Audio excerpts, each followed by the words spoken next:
and welcome learners. Today we are going to discuss about chiasmus. Chiasmus, it's a literary device.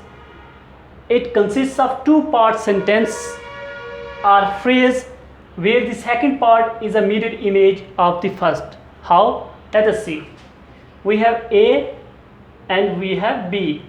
A and B, two sentences or phrases, right?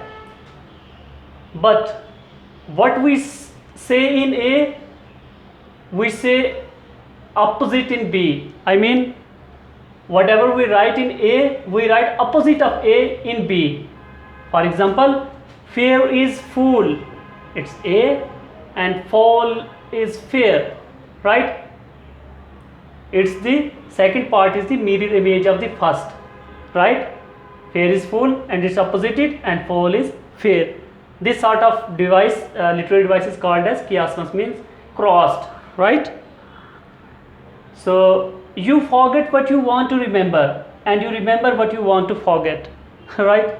So A part and B part. So B part is the mirror image of A, right? What we said in A, we say exactly opposite in B. So such type of two-part sentence. Remember, two-part sentence. It's a two-part sentence, a phrase where the second part is a mirror image of the first.